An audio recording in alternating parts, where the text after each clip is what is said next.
A secret formula made me a girl, and now I'm a supermodel. I always felt like I was living the wrong life. Like I had been cast in a role that didn't quite fit, wearing clothes that weren't meant for me, moving through a world that never saw me the way I saw myself. My name is Jordan Cole, and on paper, I was just another forgettable college junior. A scrawny, awkward guy with zero social life, drowning in textbooks and late-night lab experiments.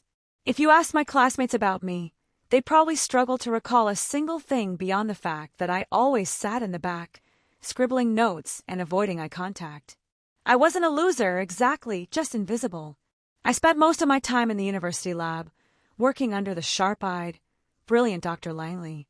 While other students partied or dated, I stayed late, poring over formulas and experiments, fascinated by the science of transformation. I told myself it was just an academic interest, that I loved chemistry because it was predictable, because it made sense. But deep down, I knew there was another reason. I was obsessed with change. I envied how a simple chemical reaction could turn one substance into another, how matter itself could be reshaped, redefined. Meanwhile, I was stuck in a body that never felt quite right. I couldn't explain it, not in a way that made sense. It wasn't as if I had always dreamed of being someone else. It was just this nagging feeling, this whisper in the back of my mind telling me I was meant to be different. But different how? I never had the courage to explore that question. Instead, I buried myself in science, in formulas and research, ignoring the quiet ache inside me. And then one night, everything changed. It happened by accident. A simple mistake. A spilled beaker. A formula I was never meant to touch seeping into my skin. I had spent my whole life wishing I could transform. I just never expected it to actually happen. I was the last one in the lab that night, as usual. Dr. Langley had left hours ago, reminding me to lock up before she disappeared into the cold autumn evening. The experiment I was running wasn't even part of my assigned coursework. It was something I had been working on in secret, a side project based on some of Langley's old, unpublished research notes. They described a radical formula, one she had abandoned years ago after claiming the results were too unpredictable. That only made me more curious. I leaned closer to the flask, watching the strange iridescent liquid swirl under the dim fluorescent light. It shimmered like liquid silver, catching the glow in an almost hypnotic way. My heart pounded as I carefully adjusted the solution's temperature, adding the final compound. Then, my elbow knocked into a test tube. I barely had time to react before the glass shattered against the metal counter, spilling its contents. A sharp, acrid scent filled the air as the experimental formula splashed across my hands, seeping into my skin before I could wipe it away. "Shit!" I gasped, stumbling back, my breath coming fast. For a moment, nothing happened. Just the cold stickiness on my skin and the wild hammering of my pulse. Then heat.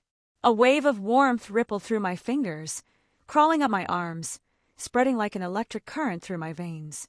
My head spun, my vision blurred. I staggered, gripping the edge of the counter. My chest tightened, my bones ached, my skin prickled like it was being rewritten from the inside out. I tried to steady myself, but my legs felt weak, smaller somehow, lighter. My clothes suddenly felt too loose in some places, too tight in others. What the hell? My voice caught in my throat, softer, breathier than before. I stumbled toward the lab's only mirror, barely able to focus as my reflection swam into view. The face staring back at me wasn't mine. It was a girl's. My breath hitched. I lifted a trembling hand to my face, fingertips brushing against the soft curve of my cheek. My jawline was delicate, my nose smaller, my lips fuller. Wide, unfamiliar eyes stared back at me, still the same color, but framed by thick, dark lashes. I tore my gaze downward. My oversized hoodie now hung off my shoulders, draping over a narrow waist. My hands, smaller, softer, gripped the hem of my shirt, yanking it up. Oh! A flat stomach, a slender frame, the unmistakable curve of hips that had never been there before. I stumbled back, nearly knocking over a tray of beakers. My head swam, my pulse roaring in my ears. This wasn't possible. This wasn't real. A sudden wave of panic surged through me. I lunged for the sink, scrubbing at my arms, as if I could wash it away. Maybe it was a hallucination. Maybe I had inhaled some weird chemical. Maybe. A sharp knock at the lab door made me freeze. Jordan. It was Ethan, my roommate. Shit. I couldn't let him see me like this. I had no idea how to explain what had happened. I didn't even understand it myself. Heart pounding, I scrambled to pull my hoodie tighter around me, but the baggy fabric only made me look smaller, drowning in my own clothes. Yeah. My voice came out high and breathy, nothing like my usual tone. A pause. Then, dude, you okay? You sound different. Think. Yeah, I am sick, I lied. Fever. I don't want to get you sick too. Silence. Then a sigh. All right, man. Just get some rest, okay? Footsteps faded down the hall, and I let out a shaky breath. I needed to get home. Now. Back at my dorm, I locked the door and collapsed onto my bed. My body still tingled, like it hadn't fully settled. I couldn't stop touching my face, my arms, my waist. Everywhere, I felt the same terrifying, exhilarating truth. I had changed. Completely. A part of me was horrified. But beneath the panic, beneath the fear, there was something else. A thrill. A curiosity. I hesitated, then stood and made my way to the full-length mirror in the corner of the room. In the dim light, the girl in the reflection was breathtaking. She had the kind of effortless beauty I had always admired in others. It felt surreal, like I had stepped into someone else's skin. And yet, I touched the mirror, fingers ghosting over my reflection. For the first time in my life, I didn't hate what I saw. The next few days were a blur. I told Ethan I was too sick to go to class, locking myself away in my dorm. The more I moved, the more I became aware of my new body, how my hips swayed when I walked, how my hands felt smaller in my grip, how every motion felt both foreign and strangely natural at the same time. But I couldn't hide forever. On the third day, I forced myself to step outside. Wrapped in my old hoodie and a pair of sweats cinched tight at the waist, I kept my head down as I made my way across campus. The world felt different, like I was seeing everything through new eyes. People glanced at me in passing, but no one looked twice. It was oddly freeing. I ended up at the library, drawn by habit more than anything else. I had barely settled into a quiet corner when a voice broke through my thoughts. Excuse me, sorry to bother you, but I love your hair. What products do you use? I looked up, startled. A girl stood beside me, smiling warmly. Her auburn curls bounced as she tilted her head. I opened my mouth to respond, then froze. She thought I was just another girl. I should have corrected her. I should have panicked. Instead, I found myself hesitating. I reached up, touching my hair absent-mindedly. It was longer now, falling past my shoulders in soft waves. I don't really use anything special. The girl beamed. Well, whatever you're doing, it works. You're gorgeous. Gorgeous. My stomach flipped. No one had ever called me that before. Before I could respond, she was gone, disappearing into the maze of bookshelves. I sat there, heart hammering, skin warm with something I couldn't quite name. And for the first time since this all started, I wondered, did I even want to change back? I had never been so aware of my own existence before. Walking through campus as a guy had been easy. I was just another student, another face in the crowd. But now, every step felt like a test, every glance from a stranger like a spotlight exposing me. And yet, no one seemed to notice. That should have comforted me. Instead, it terrified me. I still hadn't told anyone. I had no idea how to explain what had happened. Hell, I didn't even understand it myself. My best option was to lay low, figure out a solution, and get my old body back before anyone found out. But things weren't that simple. The first real test came when Ethan cornered me in our dorm. "All right, man," he said, arms crossed. "What the hell is going on?" I froze, gripping the edge of my desk. "What do you mean? You haven't been to class all week. You barely come out of your room. And your voice," he frowned. "Dude, something's off." I swallowed hard. "I told you I've been sick." Ethan stared at me, eyes narrowing. He wasn't buying it. I could practically hear the gears turning in his head. And then, the worst possible thing happened. His gaze flicked downward. My hoodie was loose, but not loose enough. His eyes widened. "Wait, are you wearing a bra?" Panic surged through me. I turned away too quickly, knocking over a stack of books. "It's not, I mean." Ethan took a step back, running a hand through his hair. Jordan, what the hell is going on? His voice was softer now, cautious. I opened my mouth, then closed it. My throat was tight. I couldn't tell him. I couldn't even explain it to myself. I need some space, I muttered. Please. Ethan hesitated. For a moment, I thought he would push for answers. But then he sighed and backed off. Fine. But I'm here if you need to talk, all right? I nodded, barely managing a smile. I had dodged a bullet, but I knew I couldn't keep dodging them forever. The second challenge came at a coffee shop. After a few days of isolating myself, I forced myself to go out again. I wore a hoodie and leggings, simple, comfortable, and nothing that would draw attention. At least, that's what I thought. I was waiting for my drink when a guy stepped up beside me. Tall, athletic, a confident smirk on his lips. Hey, he said smoothly. I haven't seen you around before. I blinked, caught off guard. He mistook my hesitation for shyness. You in school here? I nodded automatically. My heart was pounding. He thought I was just another college girl. He grinned. Cool. You should give me your number. I was so flustered I nearly dropped my coffee. I have a boyfriend. The words tumbled out before I could stop them. A lie. A stupid, desperate lie. The guy's smile faltered, but he nodded.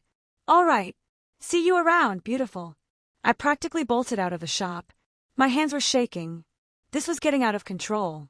The biggest challenge came a week later. I was starting to settle into my new body, learning how to walk without overthinking it, how to dress without feeling like an imposter, how to speak without my voice giving me away. And then my phone rang. Mom. I stared at the screen, dread coiling in my stomach. I had been avoiding her calls. How was I supposed to explain this? How could I make her understand? But I couldn't avoid her forever. With a deep breath, I answered. Hey, Mom. Honey. Her voice was warm, relieved. It's been ages. How are you? I hesitated. I'm good. You sound different. A pause. Are you sick? I closed my eyes. Yeah, a little. She sighed. I wish you'd come home for a bit. I miss you. I swallowed hard. I missed her too. But how could I go home like this? How could I face her, knowing she'd take one look at me and realize something was wrong? I will, I promised. Soon. I hated how easy the lie came. Underscore. I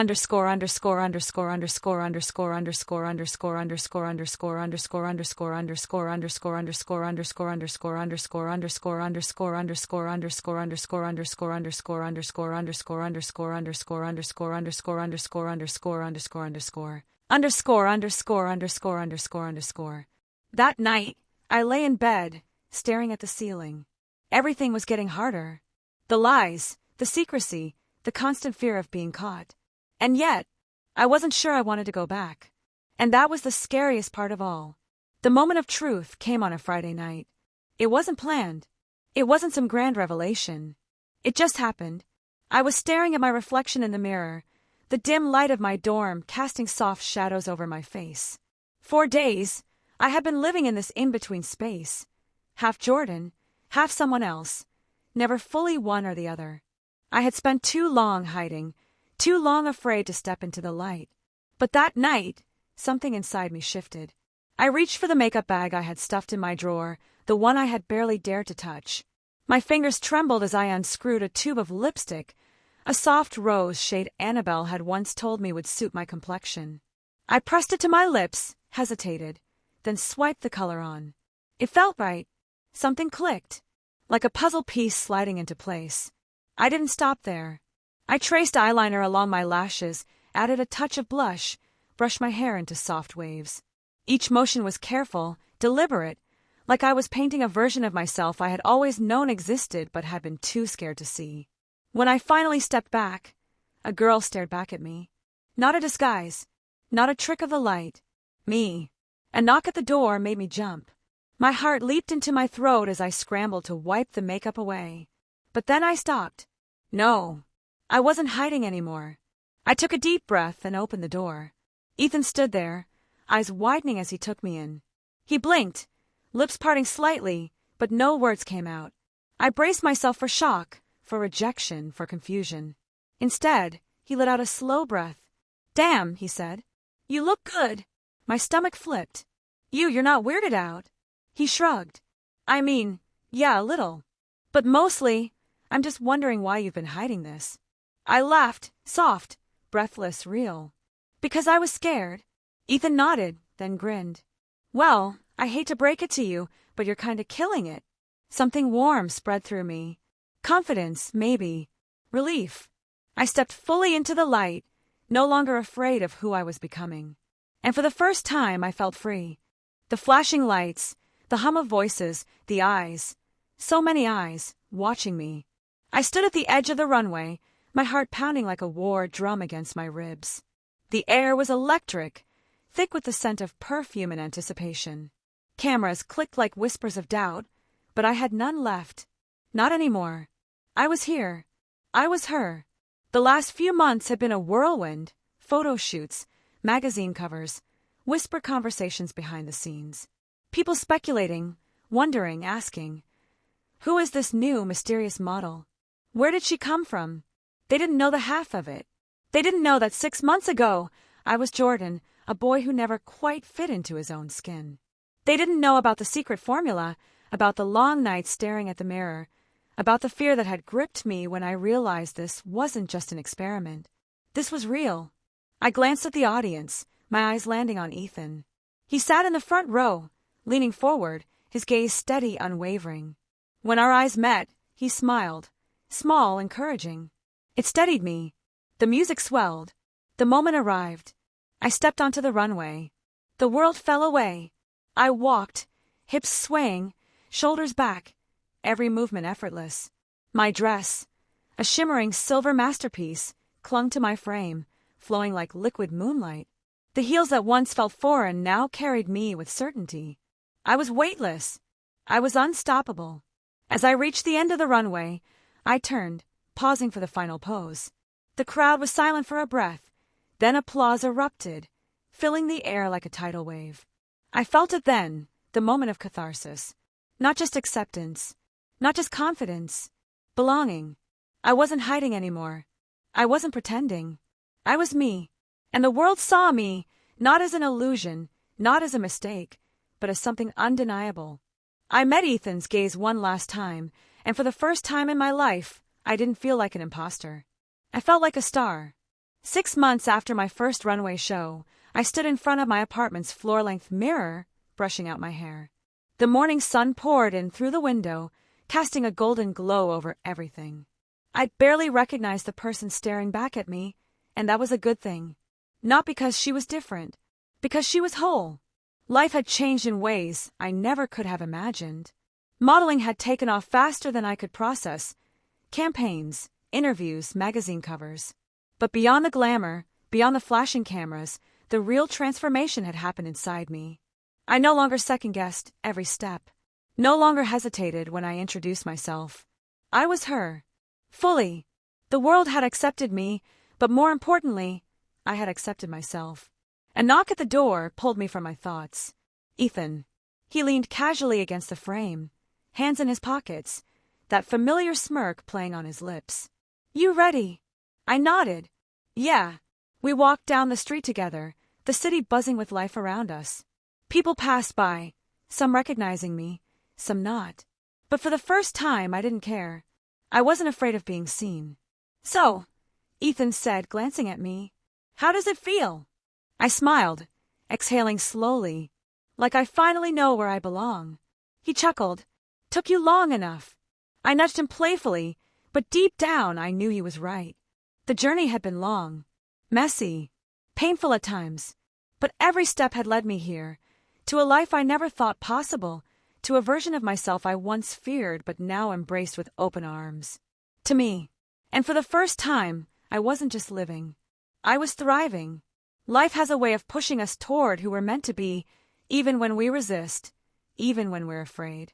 For years, I thought I had to fit into a mold that never felt right.